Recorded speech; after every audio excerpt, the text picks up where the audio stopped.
नमस्कार दोस्तों, मैं हूं प्रोफेसर DB धावारे। रिपब्लिक न्यूज़ में आपका स्वागत करता हूं। अब हम पुणे ज़िले में, महाराष्ट्र में पुणे ज़िला है, पुणे ज़िले में गोपुरी गांव है। यहाँ पर हम आए हैं। स्वतंत्रता का अमृत महोत्सव हमारे देश ने अभी ज़ोर शोर से मनाया है। एक स्वतंत्रता का असली चेहरा मैं आपको दिखाने जा रहा हूँ। आज़ादी का मतलब क्या होता है, आज़ादी क्या है, आज़ाद भारत का एक पिक्चर आपको मैं दिखाऊँगा। हम आए इधर, देवकाती परिवार रहता है। ये देवकाती परिवार में छोटी छोटी बच्चियाँ हैं जो स्कूल में कौन सी क्लास में पढ़ती है बेटी? सांग मराठी स्कूल में पढ़ती है। तू कौन सी क्लास में पढ़ती है? बालवाडी। तुम्ही कोणत्या गावच्या आहात? आम्ही फुगेवाडीच्या. फुगेवाडी. तुमचे मालक काय धंदा करतात? बिगारी काम करतात. इनके जो मालिक है, इनके जो हस्बैंड है, वो मजदूरी का काम करते हैं। यहाँ कितनी साल से रह रहे हैं आप? 5 महिने. 5 महीने से रह रहे हैं। ये घर किसका है? तुम्हारा है क्या? भाड़े से? मालकाचा. मालक का है।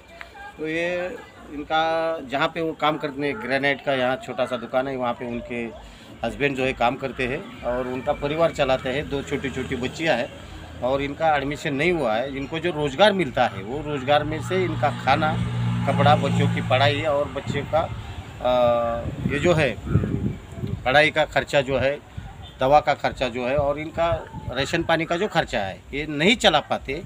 इसलिए इनके स्कूल में डालने में दिक्कत है। आधार कार्ड इनके बच्चों का नहीं है। बगल में ही एक स्कूल JP का स्कूल है, तो ये स्कूल में ये दोनों बच्चों को अभी गए साल से नहीं डाले हैं। तो हमने इनको वजह पूछी कि आपने इन बच्चों को स्कूल में क्यों नहीं बच्चे भेज रहे हैं। तो हमारे प्रधानमंत्री जी कहते हैं कि अब देश का आज़ादी का 75% का महोत्सव हम मना रहे हैं। बढ़ेगा इंडिया तो बढ़ेगा इंडिया, और डिजिटल इंडिया बनाना है, भारत को महासत्ता बनाना है।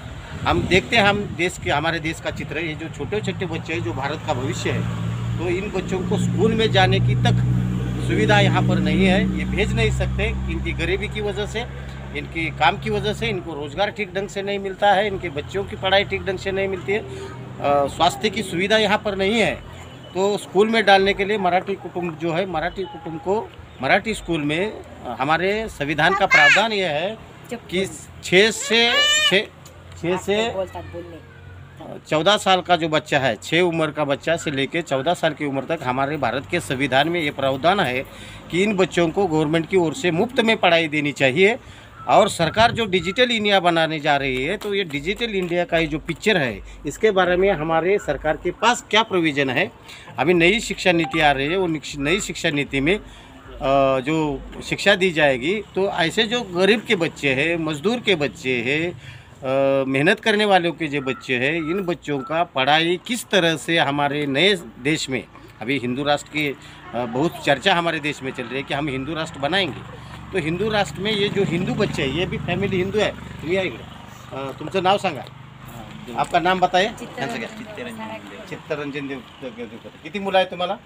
2 मुलं. या पोरांचं शाळेत पाठवायचं काय झालं? बिगारी काम करताय. बरं, ठीक आहे. असतो ये मजदूरी का काम करते हैं, मेहनत का काम करते हैं. शाळेत टाकायला काय अडचण आली तुम्हाला? काय काय अडचण काय? तुम्ही शाळेत गेले का? शाळेत गेलतो. हां, काय म्हणले? ॲडमिशन इथं होत नाही म्हणजे. कशामुळे होत नाही ॲडमिशन? तिकडे दाखला टाकलेला आहे म्हणून होत नाही म्हणता येईल. कुठे दाखला टाकला? गोपुरी. मग तिथला दाखला तुम्ही आणला का? दाखला आणला का तुम्ही? का आणला नाही? देत नाहीत का? काय अडचण काय येते? आता इथं जवळ शाळा तुम्हाला लांब पडते का ती शाळा? म्हणजे मुलांचं वय, बच्चे कम उम्र के है, यहाँ से कम 3 किलोमीटर इन्हें जाना पड़ता है। ये छोटी बच्चों को 3 किलोमीटर इन्हें भेज सकते हैं, दोनों भी काम को जाते हैं, तो वहाँ उनको स्कूल में डालने को नहीं जमता है। यहाँ नज़दीक स्कूल है, तो इनको आधार कार्ड मांग रहे हैं। इनका आधार कार्ड, ये छोटी बच्ची का नानी बोल के इसका नाम है, इसका आधार कार्ड नहीं मिला, तो यहाँ स्कूल में उसको बगैर आधार कार्ड के एडमिशन नहीं मिल रहा। तो हम कोशिश करेंगे कि हमारे सरकार से रिक्वेस्ट करेंगे, डिजिटल इंडिया बनाने से पहले, आज़ादी का महोत्सव मनाने से पहले, ये भारत का जो भविष्य है, जो स्कूल में नहीं जा पा रहा है, तो क्या आने वाले दिनों में इन बच्चों के लिए हमारा जो हिंदू राष्ट्र बनेगा, उनमें ये हिंदू है, तुम्हें हिंदू चाहत ना, ये भी हिंदू है, मजदूर है, मगर ये हिंदू भाई के लिए हमारे हिंदू राष्ट्र बनाने वाले सरकार के क्या प्रयोजन है, इनका रोजी का, इनका रोटी का, इनके मकान का, इनके शिक्षा का, इनके रोज़गार का। क्या तजुर्बा सरकार के पास है। हम सरकार के आहिस्ता आहिस्ता सरकार को पूछेंगे। जब तक के लिए हम यहाँ रुकते हैं, देखते हैं भारत का भविष्य बनाने में सरकार कितना सहयोग देगी।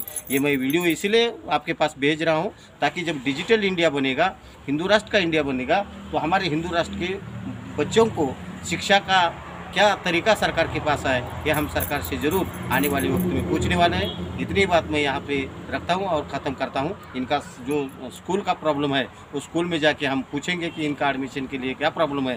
और ये पढ़े बगैर ये इनका सिचुएशन जो है, इनका जो स्थिति है, इसमें बदलाव आने वाला नहीं है। जैसा इन्होंने मेहनत किया है वैसा ही इनको बच्चों को मेहनत करना पड़ेगा। तो ये इंडिया में नहीं होना चाहिए। इंडिया का नाम भारत ही रहना चाहिए। और हमारे भारत के संविधान ने, हमारे देश के कानून ने इन बच्चों की तरतूद रखी है।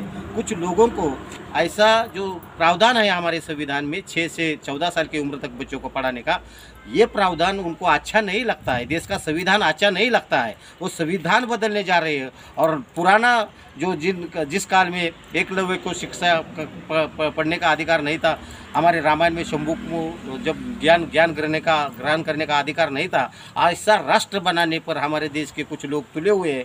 ऐसे राष्ट्र में हमारे भारत का भविष्य कैसा बनेगा, ये आने वाला सवाल है। ये सवाल मैं आपको छुड़ाने के लिए बोलूँगा, आप इस सवाल का जवाब दो। अगर एक हिंदू हमारा भाई है और हिंदू के बच्चों को इसकी शिक्षा का क्या मायना हमारे देश में है, ये आपके ऊपर डिपेंड करता हूँ। यहीं पे मैं रजा लेता हूँ, रुकता हूँ। धन्यवाद।